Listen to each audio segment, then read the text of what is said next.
Hello everyone, स्वागत है आप सभी का पसंदीदा यूट्यूब चैनल राय एजुकेशन में। 69,000 शिक्षक भर्ती में 6800 अभ्यर्थियों के लिए विशेष लगातार आप लोगों की मदद के लिए वीडियो बन रही है।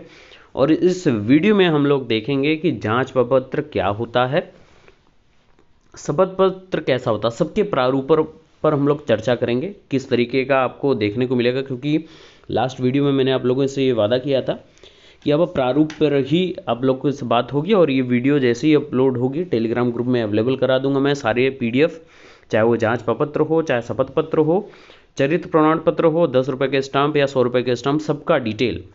और मूल अभिलेख जमा रसीद कैसी होती है, डॉक्यूमेंट जब आप सबमिट करते हो तो आपको क्या चीज़ें मिलती हैं, वो आपके पास ओरिजिनली वो चीज़ अच्छे से रखनी पड़ेगी। उसकी फ़ोटो कॉपी भी रख लीजिएगा, ताकि जब ओरिजिनल डॉक्यूमेंट आपको वापस लेना हो बीएसए कार्यालय से तो वो आपके पास मौजूद होनी चाहिए।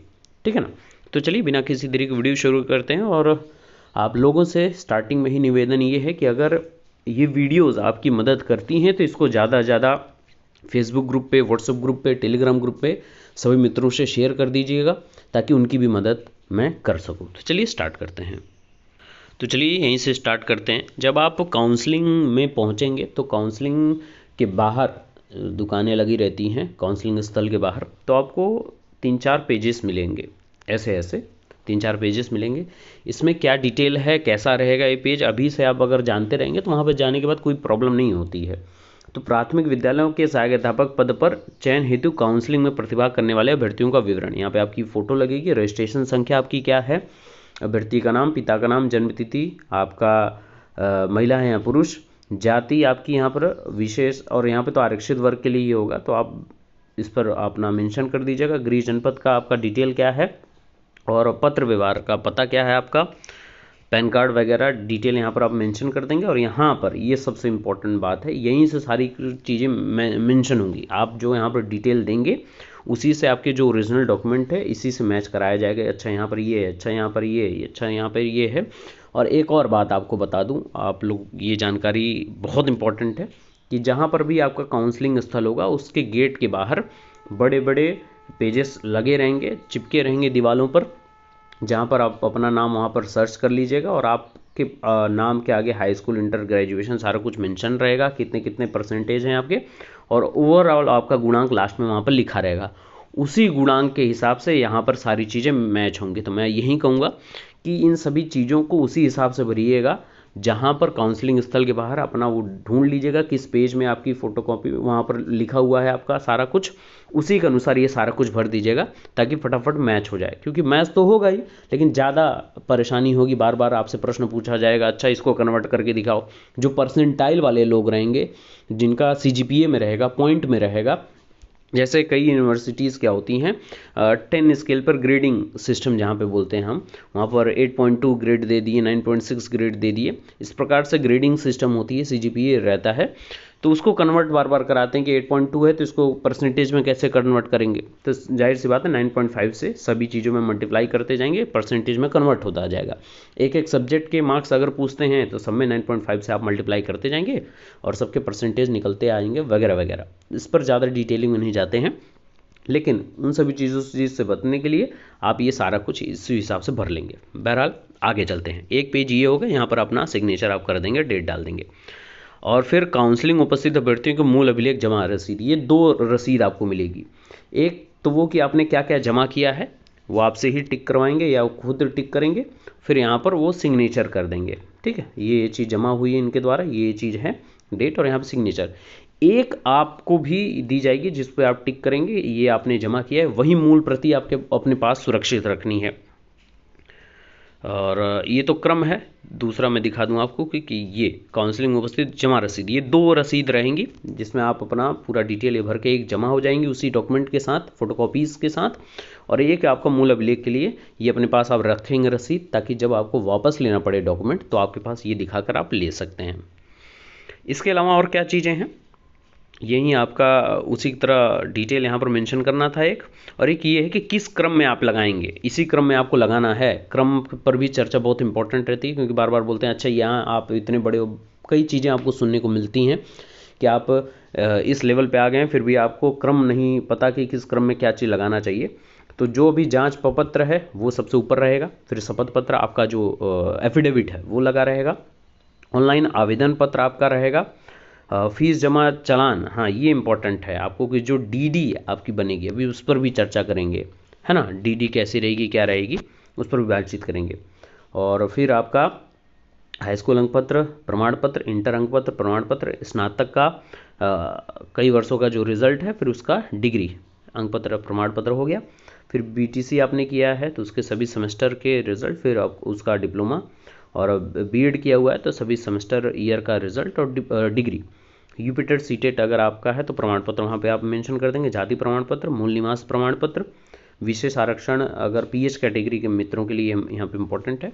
तो ये सारी चीज़ें हैं, ये चीज़ इसी क्रम में आप 16-17 जो भी अभिलेख रहेंगे आप उस क्रम में लगा देंगे। अब आ जाते हैं मूल अभिलेख के प्रारूप कैसे होंगे। सबसे पहले चरित्र प्रमाण पत्र। तो चरित्र प्रमाण पत्र कुछ इस प्रकार का है, आप चाहें तो गूगल भी कर लेंगे, आराम से आपको मिल जाएगा, उसको प्रिंट आउट उसका निकलवा लीजिएगा, कम से कम 2-4 अपने पास प्रिंट आउट रख लीजिएगा।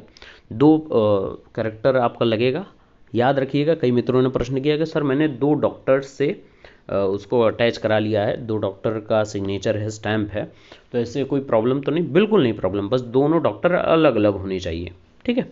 कोई वेटरनरी डॉक्टर हो सकता है, कोई सर्जन हो सकता है, वगैरह वगैरह, सब अलग अलग हो सकते हैं। याद रहे वो राजपत्रित हो, यानी कि उनका स्टैम्प चलता हो, इस बात को बहुत इंपॉर्टेंट आप जानिएगा। मैं इसको अवेलेबल करा दूंगा, फिर भी आपको ये सारी चीज़ें अवेलेबल हो जाएंगी जैसे ये वीडियो अपलोड होगी। वीडियो टेलीग्राम में जाने पर सारी चीज़ें आपको मिल जाएंगी सबकी, ठीक है। और बात करते हैं यहाँ पर स्टैम्प की, तो ये 10 रुपये वाला स्टाम्प है, बहुत ध्यान से समझ लीजिए। ये 10 रुपये वाला स्टाम्प पर ही यही मेन एफिडेविट है आपका, जिसमें आप अपनी त्रुटि सुधार एफिडेविट इसको मैं बोलूँगा। तो ये 10 रुपये का स्टाम्प, ये भी मैं अवेलेबल करा दूंगा टेलीग्राम ग्रुप पे। इसमें देखिए कैसे लिखना है इसको, मेन ये इम्पोर्टेंस इसकी क्या है। शपथ पत्र ये है, जो भी जिला आपको अलॉट होगा, देखिए कई लोग बोले कि सर वो जिला लिखना जरूरी, बिल्कुल ज़रूरी है। तो आप इस प्रकार से वो जिले का जनपद, अभी अगर आप बनवा लेते हैं तो वो जनपद का नाम वहाँ पे कॉलम छोड़ दीजिएगा, जब आपको जमा करना होगा, जब आपको पता चल जाए यहाँ पे ये है, तो अपने पेन से इसको भर दीजिए, कोई प्रॉब्लम नहीं है, ठीक है। तो यहाँ पर ये रहेगा आपका नाम, किसके मोहल्ला क्या है, कौन सा जनपद है, यह शपथ पत्र उपरोक्त नाम से निवासी है, और ये आपके पिता का नाम है, हाई स्कूल प्रमाण पत्र पर ये त्रुटि हो गई है, वगैरह वगैरह। और यहाँ पर अगर नाम में कुछ प्रॉब्लम है तो त्रुटिवश ये हो गया है, और त्रुटिवश लिख गया, भरा ये गया है, तो ऐसा आपको यहाँ पर मेंशन कर देना है। देखिए चीज़ें जैसे यहाँ पर लिखा हुआ है कि बीटीसी यूपीटेट ये वगैरह वगैरह में त्रुटिवश ये मेंशन हो गया है, लेकिन ओरिजिनली ये है, ऐसा कुछ आपको लिखवाना है। और उसमें सही नाम इस प्रकार से है, त्रुटिवश ये नाम भर गया है, जो भी जिसके नाम में जो भी त्रुटियाँ हैं, जो भी चीज़ें हैं, पॉइंट वाइज पॉइंट, एक ही एफिडेविट से आपका काम हो जाएगा, बस पॉइंट टू पॉइंट आप कई पॉइंट उसमें मेंशन कर सकते हैं अगर एक से ज़्यादा त्रुटियां हैं तो ये 10 रुपये का स्टाम्प त्रुटि सुधार स्टाम्प हो गया। इसके अलावा 100 रुपये के स्टाम्प प्रत्येक जनपद के बीच से उसके लिए आपको बताएंगे किस प्रकार का शपथ पत्र रहेगा, लेकिन एक जनरल शपथ पत्र सर हर कोई बनवा सकता है, उसके लिए कोई प्रॉब्लम नहीं है। आप वहीं जैसा उसमें है कि समक्ष श्रीमान जिला विशिष्ट अधिकारी, यहाँ पर गैप छोड़ दीजिएगा, जो भी जनपद अलॉट होगा उसका नाम लिख दीजिएगा, डिटेल आपका है। इसमें यही लिखना रहता है कि मेरे द्वारा ऑनलाइन आवेदन पत्र में भरी गई समस्त सूचना, मूल अभिलेख और अनअभिलेख पूर्णतः सही है तथा विधिमान संस्था से अर्जित किए गए हैं, यानी कि वो वैलिड हैं, और एनसीटी की गाइडलाइन के थ्रू, भारत सरकार के थ्रू वो अप्रूव्ड है वो संस्थान। दूसरा कि मैं शपथ इस जनपद में नियुक्त होने के उपरांत अंतर जनपदीय स्थानांतरण की मांग नहीं करूँगी, ये सबसे इंपॉर्टेंट रहता है। और अगर आपके जनपद के द्वारा अन्य जनपद के बीएसए जारी करते हैं पत्र कि ये पॉइंट उसमें मेंशन होना चाहिए, तो वो पॉइंट आप मेंशन करा के वो सारा कुछ जमा कर सकते हैं। तो ये आपको मैंने सारे प्रारूप बता दिए, किस प्रकार का क्या प्रारूप रहेगा, और ये सभी चीज़ें अवेलेबल करा दूंगा मैं टेलीग्राम ग्रुप में, ठीक है। तो एकदम तनिक भी परेशान ना होइए। हाँ, कई लोग शादी को लेकर कि सर हमारी शादी हो गई है और अप्लाई जब किया था तो शादी नहीं हुई, तो जाहिर सी बात है 2-2.5 साल 3 साल कितना कोई वेट करेगा, सबके एज लिमिटेशंस हैं। तो शादी हो गई है तो मैं तो हमेशा से यही कहता आया हूँ कि आपने जो जो डॉक्यूमेंट वहाँ पे सबमिट किए हैं वो पिता के घर के किए हैं, तो वहीं अभिलेख को लेके आगे बढ़ रहिएगा अभी, तो ज़्यादा बेहतर रहता है। नहीं तो फिर एक एफिडेविट अलग से लगाना पड़ता है कि हम शादीशुदा हो गए हैं, अब यहाँ का हमारा एड्रेस था वो चेंज हो गया, बहुत चीज़ें फिर आपको चेंज करानी पड़ेंगी। आपको अपना निवास प्रमाण पत्र में चेंज करवाना पड़ेगा कि पहले वहाँ आपके पिता के घर का था वो अब पति के घर का बनेगा, बहुत चीज़ें होंगी। तो कोशिश ये करिएगा जितनी बहनें हों कि अपना सारा डॉक्यूमेंट पिता के घर का ओरिजिनली, अगर आप शादी के पहले आपने अप्लाई किया था और आप शादी हो गई है तो वो सारे डॉक्यूमेंट को यहाँ पर लगाने की कोशिश करिएगा ताकि आपको परेशानी का सामना ना करना पड़े, ठीक है ना। बाकी कोशिश करता रहा हूँ कि आपके प्रश्नों का जवाब दे सकूँ। फिर भी आपके कोई भी प्रश्न हो तो बिना रोके, बिना टोके, बिना किसी झिझक के आप अपना समझकर ज़रूर कमेंट करिएगा। मैं उसके उत्तर देने के लिए हमेशा बाध्य रहता हूँ। बाकी के लेटेस्ट अपडेट के लिए बने रहिए। आप सभी मोटिवेटेड रहें और आगे बढ़ते रहें। Best of luck. Thank you so much.